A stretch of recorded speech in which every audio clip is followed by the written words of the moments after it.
नमस्कार माउन्टेन समाचारमा स्वागत छ। म उषा काफ्ले र म खगेन्द्र विष्ट। सुरुमा अहिलेसम्मका मुख्य समाचार।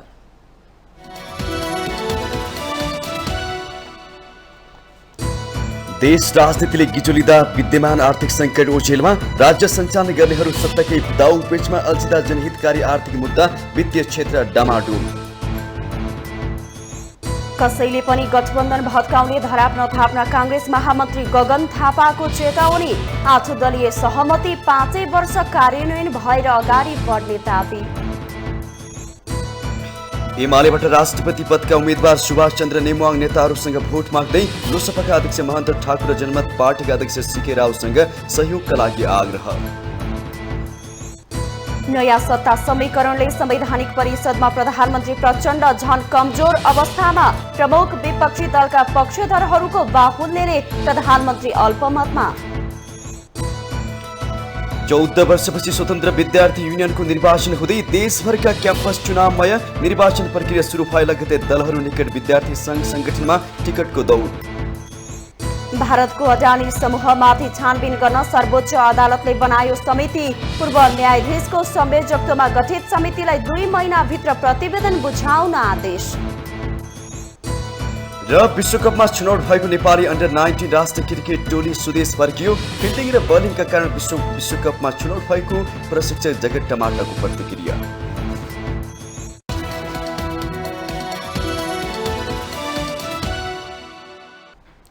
अब समाचार विस्तारमा।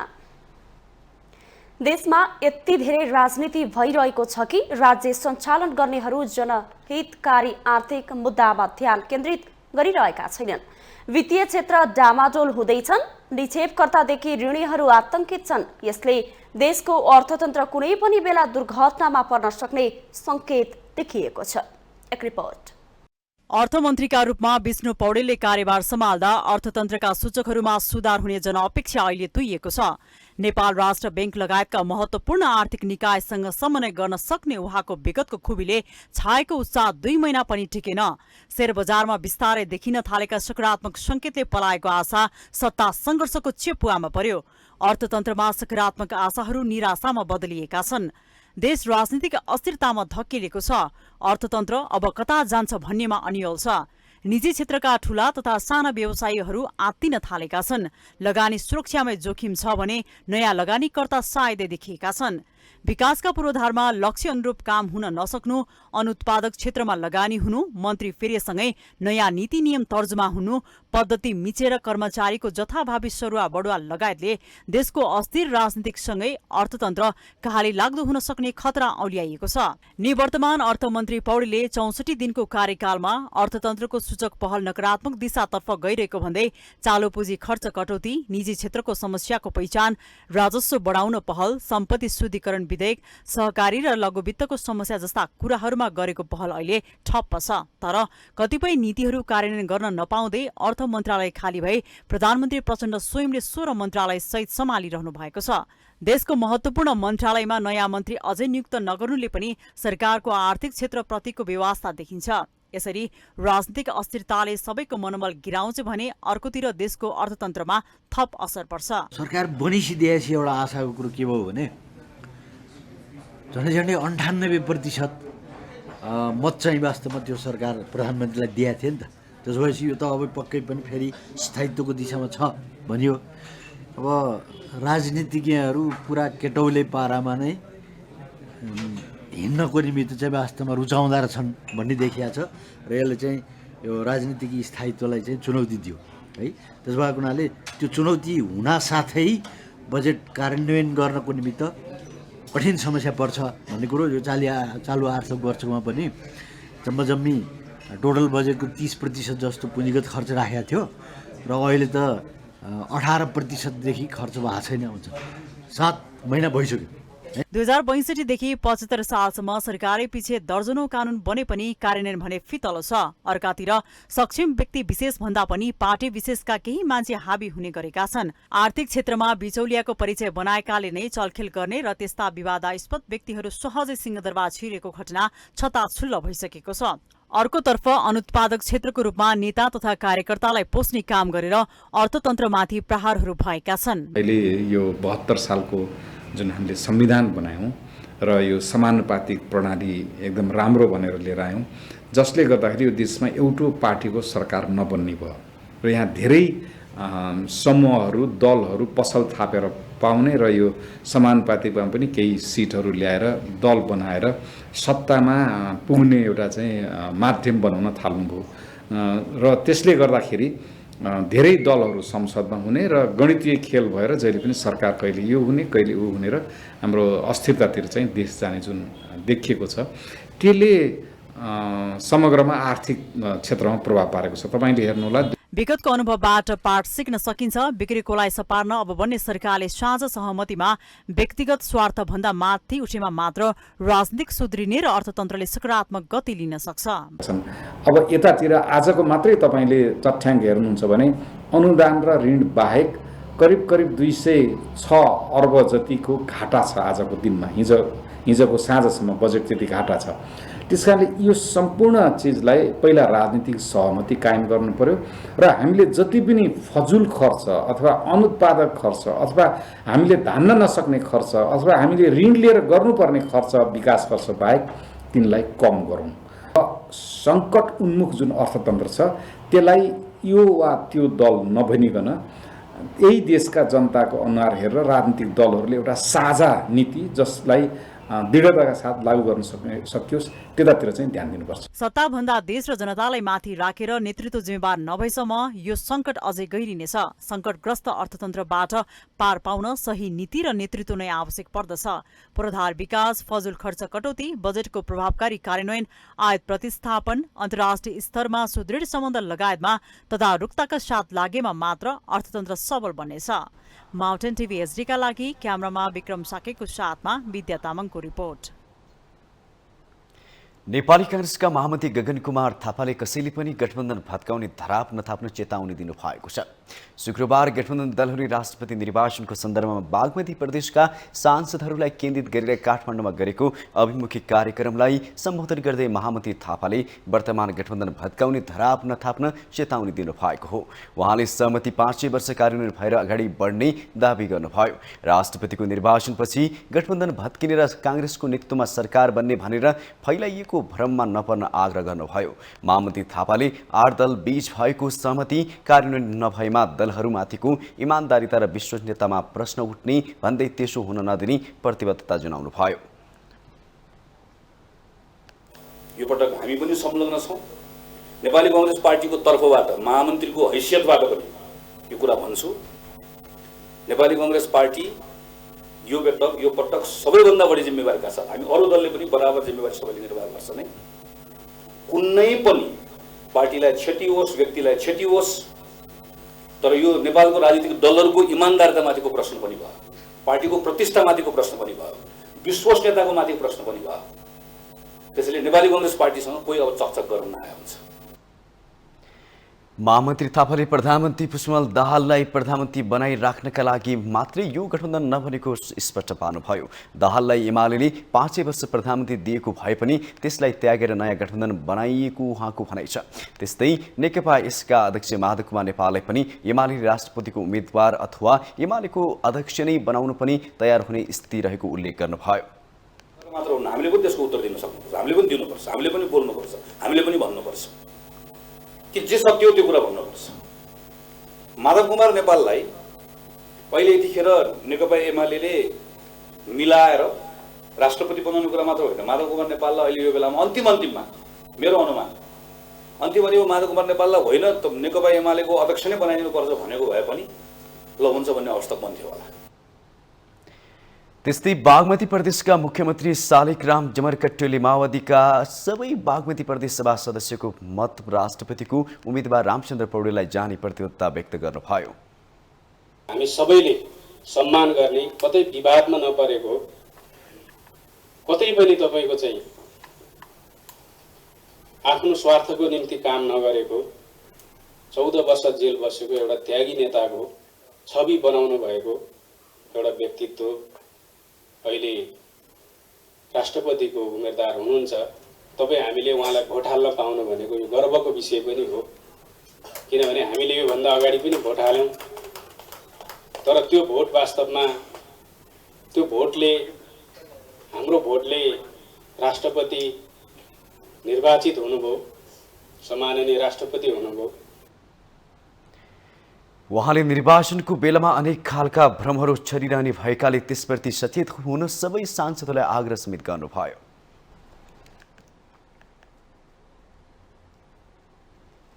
नेकपा एमालेबाट राष्ट्रपति पदका उम्मेद्वार सुभाष चन्द्र नेवाङले लोकतान्त्रिक समाजवादी पार्टी नेपालका अध्यक्ष महन्त ठाकुरसँग भेटवार्ता गर्नु भएको छ। राष्ट्रपति निर्वाचन नजिकिएसँगै उम्मेद्वार नेवाङले आफूलाई राष्ट्रपतिमा सहयोग गर्न अध्यक्ष ठाकुरलाई आग्रह गर्नु भएको हो। भेटका क्रममा उम्मेद्वार नेवाङले आफूलाई राष्ट्रपतिमा मतदान गर्न आग्रह गर्नुभएको र अध्यक्ष ठाकुरले पार्टीको बैठकबाट निर्णय गर्ने बताउनु भएको लोकसभा नेता राजेन्द्र महतोले जानकारी दिनुभयो। उहाँले आफू 8 दलीय गठबन्धनमा सहभागी रहेकाले पार्टीको बैठकबाट नै यसबारेमा निर्णय गर्ने जवाफ दिएको बताउनुभयो। प्रधानमन्त्रीजीबाट प्रस्ताव आएको थियो, त्यो राष्ट्रिय सहमतिको लागि हाम्रो चाहिँ अध्यक्ष माननीय महन्त ठाकुरजी उपयुक्त पात्र हुनुहुन्छ, राष्ट्रिय सहमति उहाँको नाउँमा बन्न सक्छ। भेटपछि नेकपा एमालेका सचिव योगेश कुमार भट्टराईले अहिलेको राष्ट्रपति निर्वाचनमा सुभाष चन्द्र नेवाङको उम्मेदवारी न्यायोचित उम्मेदवारी भएकाले लोकसभा पनि सकारात्मक रहेको बताउनुभयो। विप लाउने पनि होइन, मतदाताहरूको विवेक हुन्छ। मतदाता भनेकै सङ्घीय सांसदहरू, प्रतिनिधि सभा, राष्ट्रिय सभा र प्रदेश सभाका मान्यज्यूहरूको ले भोट गर्ने हो। त्यसो हुँदा यसमा कुनै हुइप लाग्दैन र उहाँहरूले विवेक पुर्याउनुहुन्छ, किनभने उच्च स्तरीय मतदाताहरू उहाँहरू। त्यस कारणले विवेक पुर्याएर सुभाष नेवाङको पक्षमा मतदान गर्नुहुन्छ भन्ने लाग्छ। र यसमा कुनै गठजोड, राष्ट्रपति जस्तो उम्मेदवारमा गठजोड बनाएर, गठबन्धन बनाएर हैन देशलाई विभाजित गर्नु हुँदैन भन्ने हाम्रो भनाइ हो। सचिव भट्टराईले राष्ट्रपतिका उम्मेद्वार नेवाङ र प्रधानमन्त्री एवं नेकपा माओवादी केन्द्रका अध्यक्ष पुष्पकमल दाहाल बीच पनि भेट भएको र प्रधानमन्त्री सकारात्मक रहेको बताउनुभयो।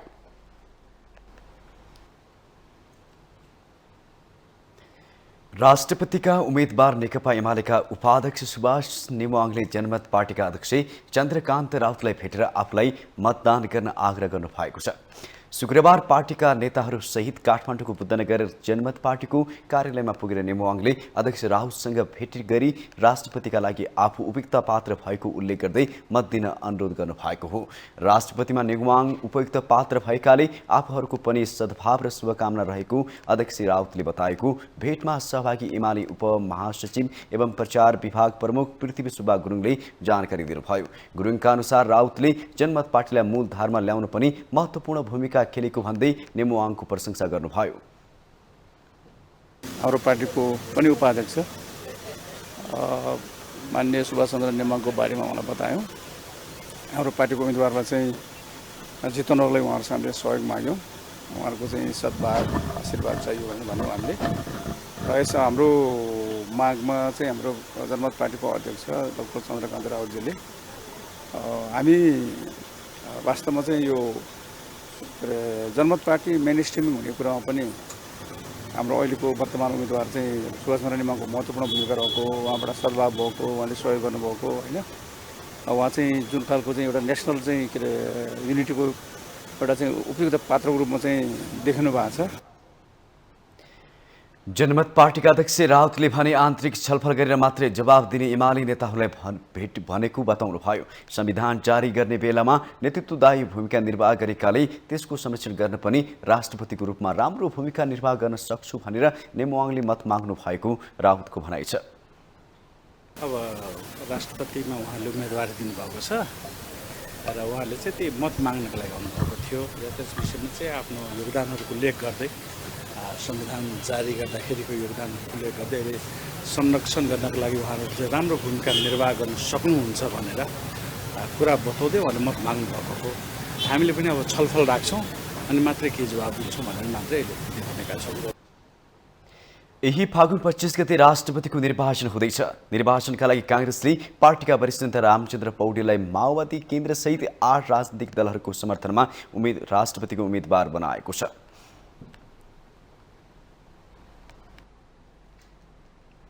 लोकतान्त्रिक समाजवादी पार्टी नेपालका नेता शरद सिंह भण्डारीले 8 दलीय गठबन्धनबीच राष्ट्रपतिको उम्मेद्वारको विषयमा मात्रै सहमति भएको स्पष्ट पार्नु भएको छ। जनकपुर धाममा 8 दलीय सत्ता गठबन्धनको अभिमुखीकरण कार्यक्रमलाई सम्बोधन गर्दै भण्डारीले राष्ट्रपतिको निर्वाचनलाई लिएर मात्रै अहिले सहमति भएको स्पष्ट पार्नु भएको हो। उहाँले सञ्चार माध्यममा उपराष्ट्रपति सङ्घको खाली मन्त्रालयहरू प्रदेश सरकारको विषयमा अहिले गठबन्धनभित्र कुनै किसिमको छलफल नभएको उल्लेख गर्नुभयो। भण्डारीले यो गठबन्धन सरकार बनाउन वा राष्ट्रपति निर्वाचनसम्मका लागि मात्रै नभई संविधानबाट प्राप्त उपलब्धिहरूलाई संस्थागत गर्नका लागि समेत बनेको बताउनुभयो। उहाँले शक्ति सन्तुलनको राजनीतिमा विश्वास गर्न नसकेकै कारण एमाले अहिले सत्ता बाहिर रहेको भण्डारीको भनाइ छ। इससे ज़्यादा जो अभी विवाद जो भर रहे हैं जैसे चर्चा जो भर चर्चा की आवश्यकता ही नहीं है। अगर स्वाभाविक हिसाब से बहुमत करें, इससे पहले हम सब हमारा थर्ड टेन्यूर फोर्थ टेन्यूर के हम सब अभी राष्ट्रपति चुनाव हो रहा है। पहले चरण में राम गांधी चुनाव राष्ट्रपति दल चला, दूसरे टेन्यूर में विद्या भंडारी की दल चला, थर्ड टेन्यूर में विद्या भंडारी दल चला, चौथो टेन्यूर के हम सब निर्वाचन। इससे पहले भी राष्ट्रपति निर्वाचन दल इतनी ज्यादा चर्चा, इतनी ज्यादा विवाद की बात नहीं चली, कहला विवाद। कार्यक्रममा नेकपा माओवादी केन्द्रका नेता मातृका यादवले गठबन्धनको उम्मेद्वार पौडेललाई निर्वाचित गराउनका लागि नेपाली काङ्ग्रेस आफै इमान्दार हुनु आवश्यक रहेको बताउनुभयो। उनके बेसी अब न त कभी कैंडिडेट थे नेपाली कांग्रेस हमर त पूरा आदरणीय दाजुए बड़ा निक लोग सब बड़ा प्रशंसा करके थिंग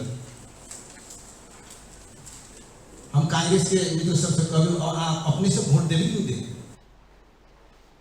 अभिमुखीकरण कार्यक्रममा 8 दलीय गठबन्धनमा आबद्ध 8 वटै दलका नेताहरूको सहभागिता रहेको थियो।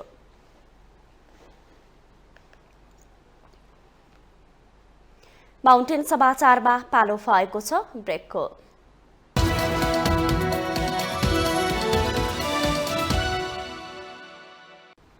ब्रेकपछि स्वागत छ। बाँकी समाचार। नेकपा एमालेको सहयोगमा प्रधानमन्त्री बनेका प्रचण्डले 2 महिनामै किता फेरेपछि प्रदेशदेखि संघीय तहका विभिन्न संरचनामा शक्ति समीकरण फेरिँदा धेरैतिर एमाले अल्पमतमा परेको छ। तर जसरी एमाले अल्पमतमा परेको छ, प्रधान न्यायाधीश सहित विभिन्न संवैधानिक निकायमा भने पदाधिकारी सिफारिस गर्ने संवैधानिक परिषदमा प्रधानमन्त्री प्रचण्ड झनै कमजोर बन्न भएको छ। सत्ता समीकरणमा फेरबदल आएसँगै संवैधानिक परिषदमा प्रधानमन्त्री पुष्पकमल दाहाल प्रचण्ड अल्पमतमा परेका छन्। संवैधानिक निकायका पदाधिकारी र प्रधान न्यायाधीश सिफारिस गर्ने सर्वोच्च निकाय संवैधानिक परिषदमा दलीय पृष्ठभूमिका आधारमा अध्यक्षता गर्ने प्रधानमन्त्री भन्दा विपक्षी दलको प्रतिनिधित्व बढी हुने परिस्थिति बनेको छ। प्रधानमन्त्रीको अध्यक्षता रहने संवैधानिक परिषदमा प्रधान न्यायाधीश, सभामुख, राष्ट्रिय सभाका अध्यक्ष, प्रमुख प्रतिपक्षी दलका नेता र उपसभामुख सदस्य हुन्छन्। प्रधान न्यायाधीश सिफारिस गर्ने बैठकमा कायम मुकायम प्रधान न्यायाधीशको साटो कानून मन्त्री सहभागी हुन्छन्। सत्ता जोड घटाउमा भएको परिवर्तनले परिषदमा केपी शर्मा ओलीको प्रवेश हुने र एमाले पृष्ठभूमिकै नेताहरू सभामुख र राष्ट्रिय सभाका अध्यक्ष रहेकाले संवैधानिक परिषदमा प्रधानमन्त्री प्रचण्डले सहज देखिँदैन। त्यसमा प्रधानमन्त्रीजी हुनुहुन्छ अध्यक्ष, विपक्षी दलको नेता, सभामुख, उपसभामुख, राष्ट्रिय सभाको अध्यक्ष र प्रधान न्यायाधीश त्यसको सदस्य हो। यो संविधान त नै व्यवस्था छ। अब यो संरचनालाई प्रधानमन्त्रीले कसरी कुशलताका साथ सञ्चालन गर्नुहुन्छ त्यो उहाँको खुबी हो। हामी हेर्छौँ उहाँले कस्ता एजेन्डा ल्याउनुहुन्छ, कस्ता नियुक्तिहरू ल्याउनुहुन्छ, त्यसमा हामी हेर्छौँ। उपयुक्त रहेछ भने साथ दिन्छौँ, गलत रहेछ भने सच्याउँछौँ। अहिलेसम्म संवैधानिक परिषदमा प्रधानमन्त्री भन्दा उनको विपक्षीमा रहने प्रमुख विपक्षी दलको नेता पक्षधरको बाहुल्य हुने परिस्थिति बनेको छ। यसपालि भने परिषदका सदस्यहरू कोही तटस्थ रहनुपर्ने र बाँकी ओलीको पक्षमा खुल्ने भएकाले प्रधानमन्त्री स्पष्ट अल्पमतमा पर्ने अवस्था बनेको छ। परिषदमा प्रधानमन्त्रीलाई खुलेर साथ दिने कुनै पदाधिकारी नै नहुने अवस्था आउने देखिन्छ। अधिवक्ता ज्योतिदेव पनेरू संवैधानिक परिषदमा जहिले पनि दुई ध्रुव हुने र सहमतिमा नहिँड्ने हो भने निर्णयहीनताको परिस्थिति आउन सक्ने बताउनुहुन्छ। यसमा अल्पमत पर्यो या बहुमत भयो भन्ने कुरो प्रश्न आउँदैन। किन आउँदैन भनेदेखि चाहिँ तपाईँको यो त के छ भने राज्यको अङ्ग राज्यको विभिन्न निकायहरूमा नियुक्ति गर्ने एउटा निकाय हो।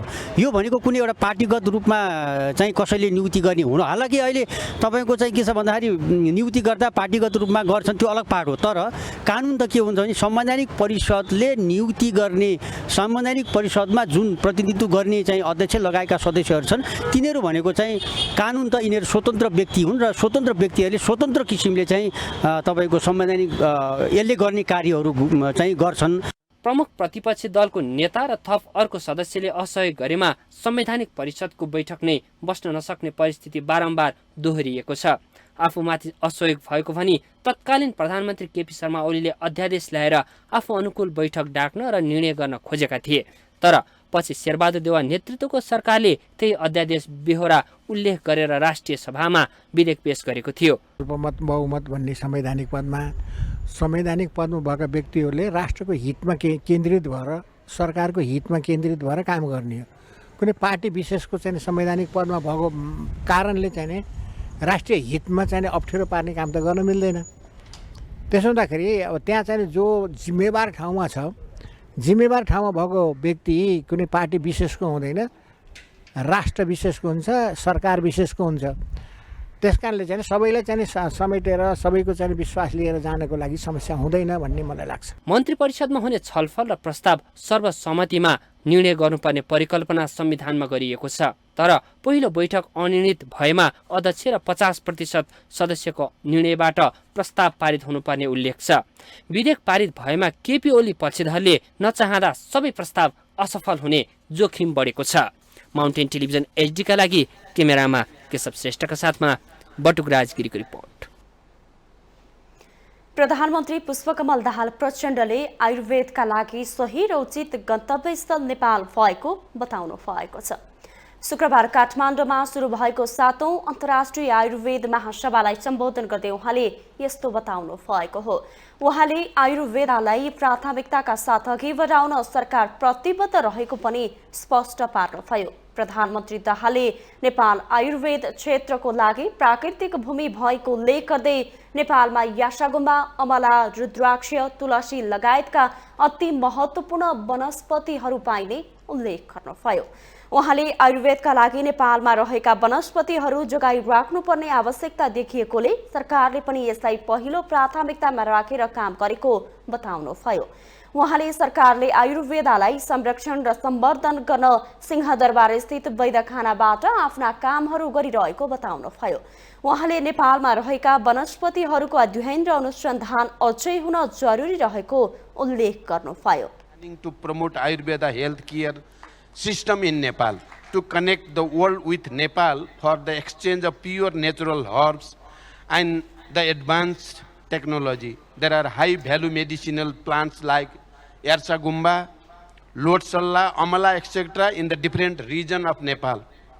Medicinal plants are the basic of Ayurveda treatment and also the biodiversity. The National Ayurveda Academy will be operated as soon as possible to produce skilled and expert manpower for the development and expansion of Ayurveda treatment system in the world community. प्रधानमन्त्री दाहालले महासभाले जलवायु परिवर्तनलाई पनि मध्यनजर गरेर छलफल र त्यसलाई न्यूनीकरण गर्ने कुरामा लाग्नेमा विश्वस्त रहेको बताउनुभयो। सभामुख देवराज घिमिरेले महिलाहरूको सहभागिता र सक्रियता अनुसारको प्रचार हुन नसकेको टिप्पणी गर्नु भएको छ। शुक्रबार अन्तर्राष्ट्रिय महिला दिवसको अवसरमा आयोजित मिडियामा महिलाका विचार गोष्ठी कार्यक्रममा सभामुख घिमिरेले महिलाहरूको सहभागिता र सक्रियता अनुसारको प्रचार हुन नसकेको टिप्पणी गर्नु भएको हो। उहाँले संसद र अन्य सङ्घ संस्थाहरूमा पनि महिलाहरूको सक्रियता र सहभागी बढिरहेको भए पनि सञ्चार माध्यमहरूले प्रचार प्रसार नगरेको बताउनुभयो। आफू सभामुख भइसकेपछिका संसद बैठकमा पनि महिला सांसदहरूले शून्य र विशेष समयमा सक्रियता र सहभागिता उल्लेख्य देखाए पनि सञ्चार माध्यमहरूले सक्रियता अनुसार प्रचार गर्न कन्जुसाइ गरेको उहाँको भनाइ छ। सभामुख घिमिरेले सञ्चार माध्यमहरूले विशेष नेता र चर्चामा आएका विषयवस्तु बाहेकका समाचार नबनाएको उल्लेख गर्नुभयो। सभामुख घिमिरेले संसदमा महिलाहरूका लागि अस्थायी प्रकृतिका केही संरचनाहरू जरुरी रहेको भन्दै त्यो बनाउने योजनामा रहेको बताउनुभयो। सक्रियतालाई अगाडि बढाउनको लागि विभिन्न माध्यम र तरिकाहरू अपनाउँदै अहिले सचिवालयले पनि महिला सांसदहरूको बिचमा छुट्टै उनीहरूको अस्थायी प्रकृतिका केही सङ्गठनहरू पनि जरुरी परे भने बनाउने, नभए पनि उनीहरूलाई ओरिएन्टेसनहरू दिने र त्यसमा यो मिडियामा उहाँहरूलाई फ्रेन्डली बनाउनको लागि के सपोर्ट गर्नुपर्छ, के गर्यो भने उहाँहरू अलिक बढी मिडियामा जान सक्नुहोला, ताकि आफ्ना विचारहरू उहाँहरूले सम्प्रेषण गर्न सक्नुहोस्, उहाँहरूले राखेका विचारहरू बाहिर जान सक्नुहोस् भन्ने बारेमा पनि हामीले केही प्लानिङहरू गरिरहेका छौँ। सभामुख घिमिरेले सञ्चार माध्यमले नेताहरू र शीर्षकमा केन्द्रित नभई विषयवस्तुमा केन्द्रित भएर समाचार प्रकाशन र प्रसारण गर्नुपर्नेमा जोड दिनुभयो। रोकिएको मिडिया सम्बन्धी विधेयकलाई विस्तृत छलफल र अध्ययन गरी अघि बढाउन पर्ने भन्दै उहाँले संसद सञ्चालनमा सुशासनमा स्पष्ट रहेको बताउनुभयो।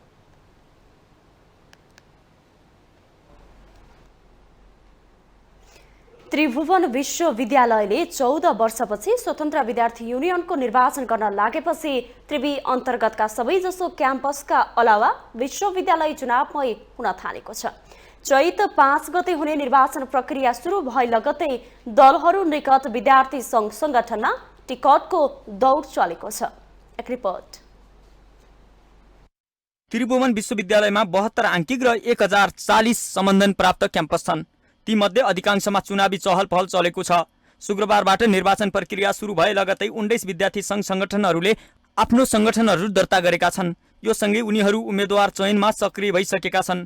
केहीले अगाडि नै उम्मेदवार तय गरिसकेका छन्। सोभियु निर्वाचन मिश्रित निर्वाचन प्रणालीमा हुनेछ।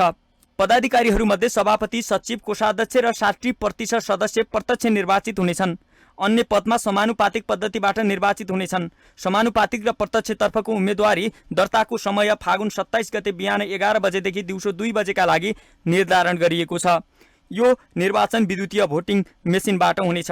पाएसम्म हामीले चाहिँ भोटिङ मेसिन प्रयोग गर्ने भनेर चाहिँ निर्देशनै जारी गरेका छौँ। क्याम्पसहरूलाई नै जिम्मा दिएको छ र सहजीकरण गर्ने काममा हामी पनि लागेका छौँ। अहिले यो जो चैत्र 5 गते जो निर्वाचन हुँदैछ, त्यो निर्वाचन त विद्यार्थीहरूको आफ्नो हक अधिकारको लागि हुने हो। स्वतन्त्र विद्यार्थी युनियनको निर्वाचन, त्यसमा सम्पूर्ण विद्यार्थी सङ्घ सङ्गठनहरू जति छन् एकदम स्वतन्त्रपूर्वक निष्पक्ष ढङ्गले बाहिरै ढङ्गले चाहिँ यो निर्वाचन समितिले निर्वाचन गराउँछ। निर्वाचनका लागि दर्ता गर्ने सङ्घहरूमा नेपाली काङ्ग्रेस निकट विद्यार्थी सङ्घ, नेकपा एमाले निकट अनेरा सबिउ, नेकपा माओवादी केन्द्र निकट अखिल क्रान्तिकारी, राप्रपा निकट राष्ट्रिय प्रजातान्त्रिक विद्यार्थी सङ्गठनका अलावा कुनै पनि दल निकट नरही स्वतन्त्र गतिविधि गर्दै आएको प्राज्ञिक विद्यार्थी परिषद नेपाल लगायत छन्। यो नेपाल विद्यार्थी सङ्घ स्वतन्त्र विद्यार्थी युनियनको चुनावमा गएर विजयी भएर विद्यार्थीहरूको हक हितका निमित्त काम गर्नका निमित्त आज प्रारम्भिक दिन विद्यार्थी आज 19 गते हाम्रो चाहिँ नेपाल विद्यार्थी सङ्घ हामीले यहाँ प्रिन्सिपल कार्यालयमा सङ्गठन दर्ता गराएका छौँ। अनेरा सुब्युले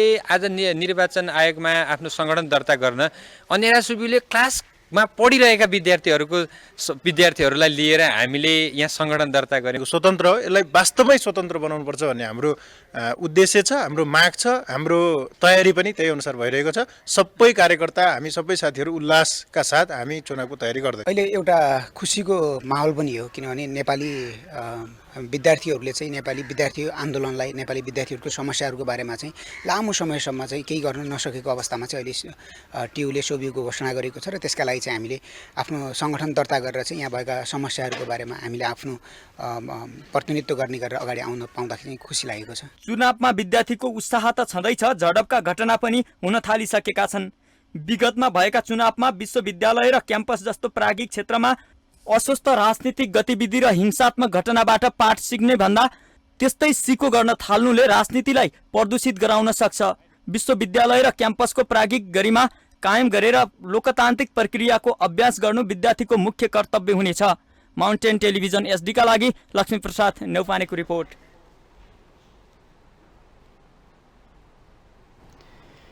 राष्ट्रिय सभाका अध्यक्ष गणेश प्रसाद तिमेल सिन्हाले मुलुकमा विद्यमान भ्रष्टाचार अन्त्यका लागि राजनीतिक दलहरूबीच राष्ट्रिय सहमति आवश्यक रहेको बताउनु भएको छ। संसदमा प्रतिनिधित्व गर्ने राजनीतिक दलहरू र राज्यको माथिल्लो निकायमा रहेका प्रमुखहरूले भ्रष्टाचारीलाई कारबाही गर्ने गरी राष्ट्रिय सहमति गर्नुपर्ने उहाँले स्पष्ट पार्नुभयो। भ्रष्टाचारी विरुद्ध सांसदहरूको विश्वव्यापी संगठन नेपाल च्याप्टरले शुक्रबार काठमाडौँमा आयोजना गरेको कार्यक्रममा उहाँले 2046 साल यताका भ्रष्टहरूलाई छानबिन गर्ने गरी कारबाही गर्न दलहरू तयार हुनुपर्नेमा जोड दिनुभयो। अध्यक्ष तिमेल सिन्हाले राजनीतिक दलहरूले मुलुकमा सुशासन ल्याउन राष्ट्रिय सहमति नै गरेर अघि बढ्नुपर्ने बताउनुभयो। भ्रष्टहरूलाई जेलमा पठाउनका लागि पनि राजनीतिक नेतृत्व प्रतिबद्ध हुन सकेको खण्डमा मुलुकमा भ्रष्टाचार नियन्त्रण हुने उहाँले विश्वास व्यक्त गर्नुभयो। देशका अहिले सबै संसदमा प्रतिनिधित्व गर्ने कम्तीमा पनि दलहरूको धेरै दलता भएका छन्। संसदमा प्रतिनिधित्व गर्ने सबै राजनीतिक दलका प्रमुखहरू पदाधिकारीहरू राज्यका यस्ता माथिल्लो तहमा निकायमा रहने प्रमुखहरू पदाधिकारीहरू रहेर एउटा राष्ट्रिय सहमति गरे। त्यो सहमति भनेको भ्रष्टाचार नियन्त्रण गर्ने, भ्रष्टाचारलाई कारबाही गर्ने। अध्यक्ष तिमेल सिन्हाले भ्रष्टाचार नियन्त्रणका लागि अख्तियार दुरुपयोग अनुसन्धान आयोग जस्ता निकायहरूलाई सशक्त बनाउनु पर्नेमा पनि जोड दिनुभयो।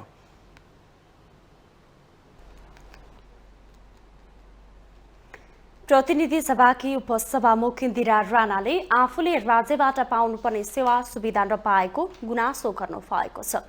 भ्रष्टाचार विरुद्ध सांसदहरूको विश्वव्यापी संगठन नेपाल च्याप्टरले शुक्रबार काठमाडौँमा आयोजना गरेको एक कार्यक्रममा उहाँले राज्यबाट पाउनुपर्ने सेवा सुविधा नपाएको गुनासो गर्नु भएको हो। राज्यको माथिल्लो निकायमा भ्रष्ट आचरण रहेकै कारण आफूलाई सेवा सुविधा दिने कुरामा पनि विभेद र अन्याय भएको उल्लेख गर्दै उपसभामुख राणाले त्यस्ता खालका गतिविधि सहन गर्न नसकिने स्पष्ट गर्नुभयो। पुरुष उपसभामुख हुँदा पाउने सुविधा अहिले आफूले नपाएको उहाँको भनाइ छ। उपसभामुख राणाले आफूलाई निवासको सुविधा दिने कुरामा पनि राज्य गम्भीर नभएको आरोप लगाउनुभयो। भइसकेको अहिले मेरो 1 महिना भयो। अब मेरो अधिकार काम कर्तव्य खोज्दै गए, मेरो सुविधाहरू पनि खोज्दै जाँदाखेरि अनि थुप्रै सुविधाहरू रहेछ। अनि यो फेरि भ्रष्ट चाहिँ कस्तो भने यो पुरुषले महिलालाई गर्ने अनि ठुलो पार्टीले सानो पार्टीलाई गर्ने, त्यो भ्रष्टाचार होइन र? कस्तो लाग्छ तपाईँहरूलाई? किनभने अब यहाँ ठुलो जसको पाउँछ उहाँलाई तुरुन्त सबै हुने। हाम्रो मान्यज्यू हाम्रो डाक्टर चन्द्र भण्डारी उहाँ एकदम सम्माननीय, मेरो फेभरेट पर्सन, उहाँको कुराहरू मनपर्छ। उपसभामुख राणाले आफू सानो पार्टीबाट आएकाले राज्यबाट पाउने सेवा सुविधामा विभेद गरेको हुन सक्ने आशंका व्यक्त गर्नुभयो।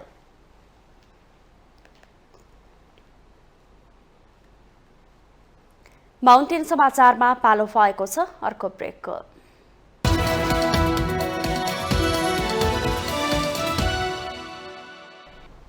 ब्रेकपछि स्वागत छ बाँकी समाचार। कपिलवस्तु भन्ने बित्तिकै बुद्धको जन्मभूमिका रूपमा विश्वभर परिचित छ। तर कुनै बेला कपिलवस्तु राज्य थियो जसको पतनको कारक थियो जातीय विभेदमा भएको नरसंहार। एक रिपोर्ट। बुद्धकालीन समयमा आफूलाई दासीपुत्र भर्नी अपमान गरेको आक्रोशमा कौशल नरेश विद्युडवले नरसंहार गरी कपिलवस्तु राज्यलाई नै ध्वस्त बनाएका थिए। यो स्थान कपिलवस्तुको सगरहवा अर्थात् लम्पुसारमा रहेको छ। यहाँ ऐतिहासिक पोखरी र इनार छ, तर विडम्बना संरक्षण र प्रचारको अभावमा यो ऐतिहासिक क्षेत्र झाडी तथा फोहोरको डङ्गुरमा परिणत भइसकेको छ। भगवान बुद्धको जीवनकालमा कौशल राजा प्रसन्नजितले शाक्य पुत्रीसँग बिहे गर्ने चाहना राखेर कपिलवस्तुमा बिहेको प्रस्ताव पठाए। शाक्य वंशमा आफ्नो रगतको सम्बन्ध अरूसँग राख्नु हुँदैन भन्ने बलियो मान्यता रहेको थियो। शक्तिशाली कौशल राजाको बिहेको प्रस्तावले तत्कालीन कपिलवस्तुका राजा महानाम धर्म सङ्कटमा परे। कौशल राजाको प्रस्तावलाई स्वीकार गर्न आफ्नो जात र परम्पराले नदिउँ आक्रमण गर्ने डर। राजा महानामले आफ्नो दासीबाट जन्मिएको सुन्दर कन्यालाई आफ्नी छोरी बनाएर राजा कौशलसँग बिहे गराइदिए। यसले आफ्नो जातीय परम्पराको पनि संरक्षण भयो र कौशल राजाको आक्रमण पनि तर्यो। तत्कालका लागि शाक्य वंशले सङ्कट तारे। कौशल महारानीले एक पुत्रलाई जन्म दिइन् जसको नाम विदुडव राखिए। राजकुमार विद्युडभ युवा भएपछि आफ्नो मावली जाने इच्छा आफ्नो आमालाई बताए। कौशल महारानीले विद्युडभलाई विभिन्न बहाना गरी रोकिन्, तर विद्युडभले जाने नै जिद्दी गरेपछि कौशल रानीले कपिलवस्तुमा जानकारी गराए। कौशल युवराज विद्युडभलाई कपिलवस्तुमा भव्य स्वागत सत्कार गरे। उनी कपिलवस्तुमा रहुन्जेल नक्कली सम्मान सत्कार गरिराखे। केही दिनको बसाइपछि आफ्नो राज्य फर्के। बाटोमा आफ्नो तरवार कपिलवस्तु दरबारमा छुटेको चाल पाएपछि सैनिकलाई लिन पठाए। कपिलवस्तु दरबारमा दासीपुत्र विद्युडभ बसेको स्थान भन्दै दूतले पखालिँदै गाली गरिरहेको दृश्य सैनिकले देखे। सैनिकले युवराज विद्युडभलाई यसबारे सुनाए। क्रोधित बनेका विद्युडभले आफू जुन स्थानमा बसेको हो त्यो स्थानमा दूतले पखालेको भन्दै रगतले पखाल्ने प्रण गरे। कौशल राजाले पनि आफ्नो रानी दासीपुत्र भएको थाहा पाएपछि अत्यन्तै क्रोधित भएर रानी पदबाट मुक्त गरी दासी र विद्युडभलाई दासको दर्जामा राखे। भगवान बुद्धले कपिलवस्तुमा युवराज विद्युडभमाथि गरेको अन्याय सुनेर कौशलमा पुगी न्याय दिलाए। पिताको मृत्यु भएपछि विद्युडभ राजा भए। राजा हुनासाथ कपिलवस्तुमा आक्रमण गरे। कपिलवस्तुमा नरसंहार मचाएर उजाड बनाइदिए। डाक्टर फुहरले स्थानमा इँटाका ठूला संरचना र साना भवनहरू पोखरीको पश्चिम किनारामा फेला पार्नका साथै यसको दक्षिण पूर्वमा 17वटा साना स्तूपहरू प्रकाशमा ल्याएका थिए। ती स्तूपहरू कौशल राजा विद्युडभले बुद्धकै जीवनकालमा कपिलवस्तुमा आक्रमण गरी मारिएका शाक्यहरूको संस्मरणमा बनाएको भनी व्याख्या गरिएको थियो। फुहरले यस ठाउँलाई आम हत्या गरिएको ठाउँमा चिनिया यात्री युएन चाईले 60औं शताब्दीमा भ्रमण गरेको मानेका थिए। हालसम्म यस स्थानमा कुनै पनि अन्वेषणको काम भएको छैन। संरचनाहरू नष्ट हुनका साथै झारी मात्र बाँकी रहेको छ। सन् 2016मा उक्त क्षेत्रको सतहमा गरिएको भूभौतिक सर्वेक्षणबाट जमिनमुनि ठूलो ढिकको वरिपरि इँटाका थप संरचनाहरू पहिचान गरिएको थियो, जसले यस स्थानमा थुप्रै भवन, मञ्च, स्तूपा रहेको संकेतका साथै यो महत्त्वपूर्ण धार्मिक स्थल भएको जानकारी प्राप्त भएको थियो। यस्तो ऐतिहासिक स्थलको संरक्षण गर्ने कार्यमा राज्य र सम्बन्धित निकायको ध्यान जाओस्। माउन्टेन टेलिभिजन HD का लागि क्यामेरामा प्रशान्त मानन्दरका साथ विसन्तर साक्यको रिपोर्ट। मैतीदेवी स्मृति केन्द्रले 113औं अन्तर्राष्ट्रिय श्रमिक महिला दिवसको अवसरमा विभिन्न क्षेत्रमा योगदान पुर्याउनु भएका 2 दर्जन महिलाहरूलाई सम्मान गरेको छ। शुक्रबार काठमाडौँमा मैतीदेवी स्मृति केन्द्रले एक विशेष कार्यक्रमको आयोजना गर्दै राजनीतिक, खेल तथा सामाजिक रूपान्तरणका लागि अन्य विभिन्न क्षेत्रमा आफ्नो तर्फबाट योगदान पुर्याउनु हुने 2 दर्जन महिला व्यक्तित्वहरूलाई सम्मान गरेको हो। उहाँहरूलाई स्मृति केन्द्रीय अध्यक्ष तथा बागमती प्रदेशकी पूर्व मुख्यमन्त्री अष्टलक्ष्मी साके र पूर्व प्रधानमन्त्री केपी शर्मा ओलीले प्रमाणपत्र प्रदान गर्दै सम्मान गर्नु भएको हो। कार्यक्रममा लाक्पाकोटी शेर्पा, बेटी बज्राचार्य, नीलम केसी, गौरा प्रसाई, नीलम ताम्राकार, सुशीला श्रेष्ठ, कृष्णा ताम्राकार, सावित्री थापा, निरकेश्वरी श्रेष्ठ र सुनमाया बुढालाई उहाँहरूले सामाजिक रूपान्तरणका लागि योगदान पुर्याउनु भएको भन्दै सम्मान गरिएको हो। कार्यक्रममा नेपालका प्रेरणादायी महिलाहरूको यात्मक जीवनी समेटिएको वृत्तचित्र पनि सार्वजनिक गरिनुका साथै ओलीले प्रेरणादायी महिलाहरू पुस्तकको 7औं अङ्क लोकार्पण गर्नु भएको छ।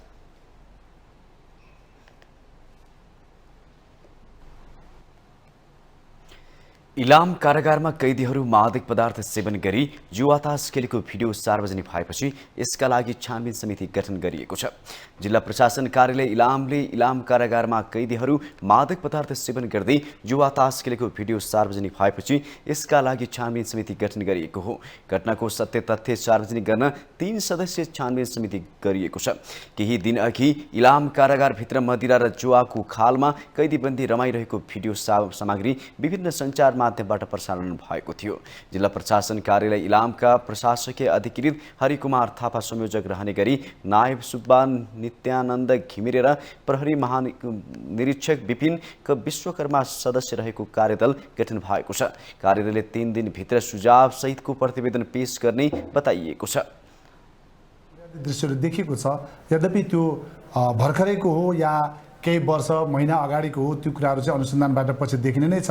तर पनि सञ्चार माध्यमबाट प्रसारित भएको त्यो दृश्यप्रति स्थानीय प्रशासनको ध्यान आकर्षित भएको छ र यो विषयमा मैले श्रीमान गृह सचिवज्यू कारागार व्यवस्थापन विभागको महानिर्देशकज्यूसँग पनि परामर्श गरिसकेको छु र यसलाई छानबिन गरेर वास्तविक यो घटना कसरी भयो र आगामी दिनमा पनि यस्ता किसिमका अमर्यादित घटनाहरू रोक्नको लागि के कस्ता चाहिँ सुरक्षाका उपायहरू अवलम्बन गर्नुपर्छ यसको समेत सुझाव दिने गरी 3 सदस्यीय एउटा छानबिन समिति गठन गरेर त्यसलाई मैले कार्यादेश दिएको छु। निषेधित वस्तुहरू कारागारभित्र प्रवेश गर्न नपाउने सुरक्षात्मक उपायहरू अवलम्बन गर्ने कुरामा चाहिँ स्थानीय प्रशासन प्रतिबद्ध रहेको कुरा म सञ्चार माध्यम मार्फत व्यक्त पनि गर्न चाहन्छु।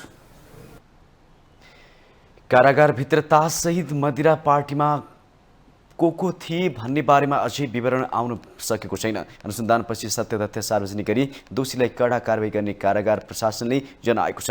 कारागारको क्षमता 120 जनाको रहे पनि हाल कारागारमा 280 जना कैदीबन्दी रहेका छन्। बाक्लो सुरक्षा घेराभित्र कानुनमा वर्जित गरिएका सामग्री कसरी भित्र छिर्यो भन्ने पनि आम जाँचको विषय बनेको छ।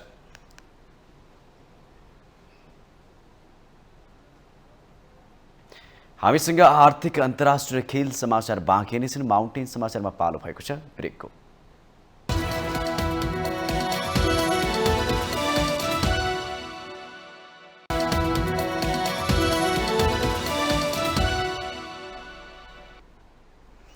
ब्रेकपछि स्वागत छ। अब आर्थिक समाचार। आर्थिक समाचारको साथमा जगदम्बा सुपर साइन तथा ग्याल्बा प्लस जीवनभरको भरोसा प्रस्तुत छ। रिद्धि सिद्धि सिमेन्ट गुणस्तरको नयाँ स्तर।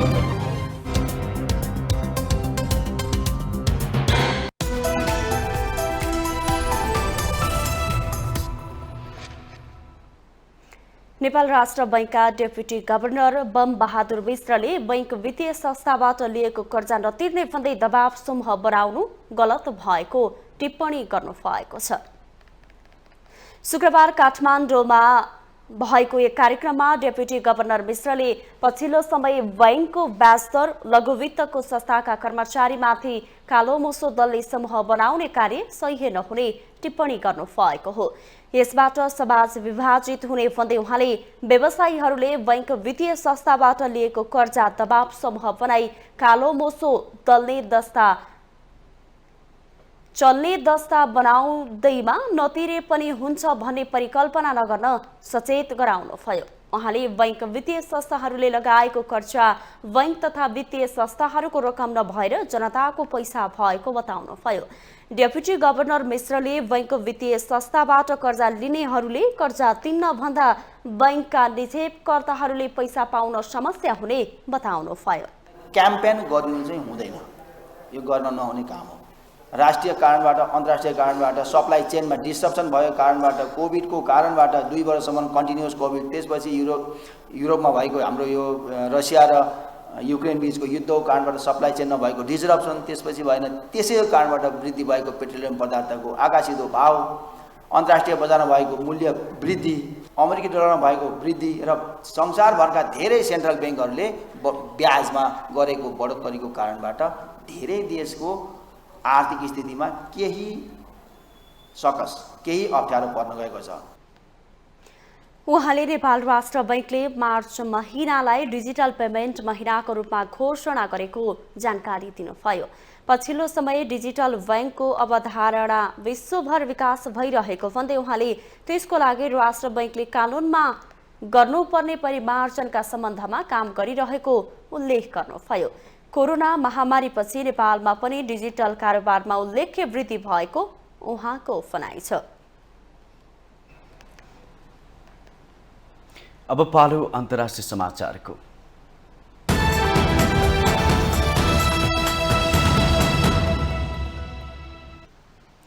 भारतको सर्वोच्च अदालतले अडानी ग्रुपमाथि अमेरिकाको हिन्डेनबर्ग रिसर्चरले लगाएको स्टक हेरफेर र वित्तीय झेलको आरोपबारे छानबिन गर्न 5 सदस्यीय समिति गठन गरेको छ। पूर्व न्यायाधीश अभय एवं सप्रेको संयोजकतामा गठित समितिलाई 2 महिनाभित्र प्रतिवेदन बुझाउन भनिएको भारतीय सञ्चार माध्यमहरूले जनाएका छन्। हिन्डेनबर्ग रिसर्चरले 6 साताभित्र अघि रिपोर्ट सार्वजनिक गर्दै अडानीले आफ्ना समूहका फर्महरूको सेयर हेरफेर तथा जालझेल गरेको रहेको भनेको छ। विश्वकै धनाढ्य मध्येका एक अडानी समूहमाथिका आरोपमाथि छानबिन गर्न सरकारबाट भन्दा पनि पारदर्शी अध्ययनका लागि अदालतले नै समिति गठन गरेको हो। अदालतले स्टक मार्केट नियामक सेबीलाई पनि अडानी समूहका फर्मका शेयर कारोबार नियमसङ्गत भई नभएको अध्ययन गर्न निर्देशन दिएको छ। रिपोर्ट सार्वजनिक भए लगत्तै अडानी समूहको शेयरमा आएको गिरावट अझै थामिएको छैन। हिन्डेनबर्गको प्रतिवेदन सार्वजनिक अघि विश्वका शीर्ष 10 धनी व्यक्तिहरूको सूचीमा रहेका अडानी हाल 26औं स्थानमा हुनुहुन्छ। केही साताकै अवधिमा समूहले 1 खर्ब डलर सम्पत्ति गुमाइसकेको छ। फोर्ब्सको रियल टाइम अरबपतिहरूको सूची अनुसार शुक्रबार अडानीको सम्पत्ति 42 अर्ब 70 करोड डलरमा झरेको छ। 2022 को अन्त्यमा अडानीको सम्पत्ति मूल्य 1 खर्ब 50 अर्ब डलरसम्म पुगेको थियो।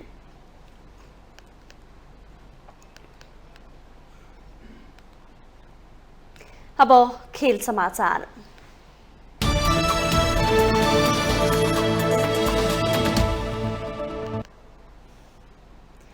विश्वकपमा छनौट भएको नेपाली अन्डर 19 राष्ट्रिय क्रिकेट टोली स्वदेश फर्किएको छ। युएईमा भएको प्रतिस्पर्धाका सबै खेल जितेर 2024मा श्रीलङ्कामा हुने विश्वकप खेल्ने सुनिश्चित गरी टोली स्वदेश फर्किएको हो। अन्तिम खेलमा युएईमाथि 7 रनको रोमाञ्चक जित निकाल्दै नेपाल विश्वकपका लागि छनौट भएको हो। नेपाल आएपछि प्रशिक्षक जगत टमाटाले नेपालको फिल्डिङ र बलिङका कारण विश्वकपमा छनौट भएको प्रतिक्रिया दिनुभयो। फाइनल सरहको अन्तिम खेलमा युएईसँगका अन्तिम 3 विकेट जादुमय भएको भन्दै उनले अब विश्वकपमा राम्रो नतिजा निकाल्ने गरी तयारी गर्ने बताउनुभयो। हाम्रो चाहिँ क्वालिफाई गर्ने हो हैन, च्याम्पियन बन्ने हो। सो च्याम्पियन बनेर आएको छु। त्यसमा चाहिँ जुन हिसाबले हाम्रो स्टार्टिङ गऱ्यौँ हामीले जर्नी क्यानले एटलिस्ट भनौँ यो फर्स्ट टाइम होला आई थिङ्क नियर अबाउट 55-60 डेजको क्याम्प राखेको थियो हैन। त्यसले पनि एउटा हामीलाई फाइदा भयो र स्पेसल थ्याङ्क्स म सिनियर केटाहरूलाई भन्छु कि उहाँहरूले हामीलाई 7-8वटा म्याच प्र्याक्टिस म्याच उहाँहरूले दिनुभयो हामीलाई। त्यसको एउटा हामीलाई चाहिँ त्यो एउटा बुस्टअप पनि केटाहरूलाई मोटिभेट भयो र जुन हिसाबले हामीले उता पर्फर्म गऱ्यौँ गएर त्यो चाहिँ म भन्छु एक्सिलेन्ट थियो। र स्पेसली फाइनलको कुरा गर्दाखेरि 191 बोर्डमा थियो तर 20-25 रन विकेटको हिसाबले सर्ट भएको थियो। तर पनि हाम्रो जुन वाक्यमा मैले जुन चाहिँ हाम्रो फिल्डिङ स्पेसली अन्डर 19 को अहिलेसम्मको हिस्ट्रीमा फिल्डिङ र बलिङबाटै हामी जितेको थियौँ। त्यो प्रुफ फेरि यो हाम्रो चाहिँ यो युनिटले चाहिँ प्रुफ गराइदिएको कि हामीहरू च्याम्पियन हो र हामी नेपाली हो र नेपालीले फिल्डिङ र बलिङमा अलवेज राम्रो गरेको छ। त्यो राम्रोले गर्दा हामी आज म्याच जितेको। त्यस्तै अन्डर 19 टोलीका कप्तान देव खनालले विश्वकपमा छनौट हुनु आफ्ना लागि एउटा सपना जस्तै भएको भन्दै अब आउने दिनमा आफूलाई अझै प्रमाणित गरेर जाने चुनौती रहेको उल्लेख गर्नुभयो। एकदमै राम्रो फिल भइरहेछ भनौँ न हैन। अब जे हुन्छ राम्रैको लागि हुन्छ भन्छन्, सो त्यो प्रुभ भयो जस्तो लाग्छ मलाई चाहिँ। एकदमै भनौँ न टफ थियो यो टुर्नामेन्ट चाहिँ हैन। एउटा गेम पनि हारे पर हामी बाहिर हुन सक्थ्यौँ। सो जसरी सबैजनाले एउटा त्यो क्यारेक्टर देखायो पुरै गेममा हैन, अनि स्पेसली फाइनलमा त्यो चाहिँ ब्रिलियन्ट थियो सबैको। त्यो एकदम ड्रिम भनौँ कि के भनौँ हैन, सपना जस्तै थियो हैन। त्यो आफूलाई त्यसरी चिम्टी काटेर हुन्छ कि कसरी हुन्छ हैन, त्यो बिलिभै भएको थिएन एकछिनसम्म चाहिँ। अनि दिपेशले ह्याट्रिक लिएको भनेको पनि थाहा थिएन पुरै टिमलाई हैन कसैले। जब म्याच सक्यो अनि बल्ल थाहा पायौँ कि उसले ह्याट्रिक लिएर जिताएको भनेर। सो एकदमै इमोसनल मोमेन्ट थियो त्यो चाहिँ 7 वर्षपछि वर्ल्ड कप पुग्नु। त्यस्तै बलर दिपेश कडेलले ह्याट्रिक विकेट भन्दा पनि जित र विश्वकप खेल्न पाउने हुँदा खुसी लागेको बताए। अन्तिम ओभर आफ्नो जीवनको पहिलो र अन्तिम सोचेर बलिङ गरेको उनको भनाइ छ। अब म त बलिङ गर्न आइसकेपछि म त्यति बेला म लाइफको फर्स्ट एन्ड लास्टै ओभर मेरो त्यही हो भनेर मैले सोचेर मैले आफ्नो बलिङ गरेको थिएँ। अनि त ह्याट्रिक भन्दा नि टिमले जित्यो र त्यहीमै खुसी थिएँ। अब पहिला सुरुमा 1 विकेट लिइसकेपछि म एकदम कन्फिडेन्स थिएँ जुन हिसाबले सकेसम्म म रन रोक्छु नै भनेर आएको थिएँ। विकेट पाएर झन् कन्फिडेन्स भयो। नेपाल सन् 2016 पछि पहिलो पटक विश्वकपका लागि छनौट भएको हो। यसअघि नेपालले सन् 2000, 2002, 2004, 2006, 2008, 2012 र 2016 को अन्डर 19 विश्वकप खेलिसकेको छ।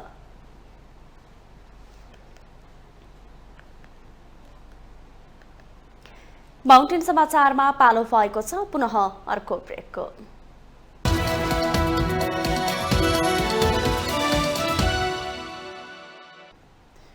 ब्रेकपछि स्वागत छ। यो सँगै हामी माउन्टेन समाचारको अन्त्यमा आइपुगेका छौँ।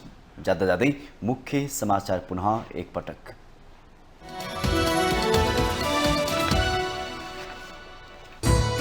देश राजनीतिले गिजोलिँदा विद्यमान आर्थिक सङ्कट ओझेलमा राज्य सञ्चालन गर्नेहरू सत्ताकी दाउपेचमा अल्झिन जनहितकारी आर्थिक मुद्दा वित्तीय क्षेत्र डामाडोल।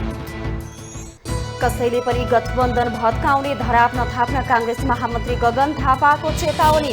8 दलीय सहमति 5 वर्ष कार्यान्वयन भएर अगाडि बढ्ने दाबी। एमालेबाट राष्ट्रपति पदका उम्मेद्वार सुभाष चन्द्र नेमुवाङ नेताहरूसँग भोट माग्दै लोकसभाका अध्यक्ष महेन्द्र ठाकुर र जनमत पार्टीका अध्यक्ष सीके रावसँग सहयोगको लागि आग्रह। नयाँ सत्ता समीकरणले संवैधानिक परिषदमा प्रधानमन्त्री प्रचण्ड झन कमजोर अवस्थामा। प्रमुख विपक्षी दलका पक्षधरहरूको बाहुल्यले प्रधानमन्त्री अल्पमतमा। 14 वर्षपछि स्वतन्त्र विद्यार्थी युनियनको निर्वाचन हुँदै देशभरका क्याम्पस चुनावमा निर्वाचन प्रक्रिया सुरु भए लगतै दलहरू निकट विद्यार्थी संघ संगठनमा टिकटको दौड। भारतको अडानी समूहमाथि छानबिन गर्न सर्वोच्च अदालतले बनायो समिति। पूर्व न्यायाधीशको संयोजकत्वमा गठित समितिलाई 2 महिनाभित्र प्रतिवेदन बुझाउन आदेश। र विश्वकपमा छनौट भएको नेपाली अन्डर-19 राष्ट्रिय क्रिकेट टोली स्वदेश फर्कियो। फिल्डिङ र बलिङका कारण विश्वकपमा छनौट भएको प्रशिक्षक जगत टमाटाको प्रतिक्रिया।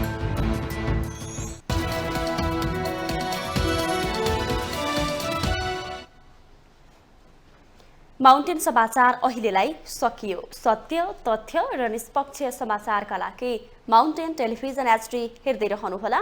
नमस्कार।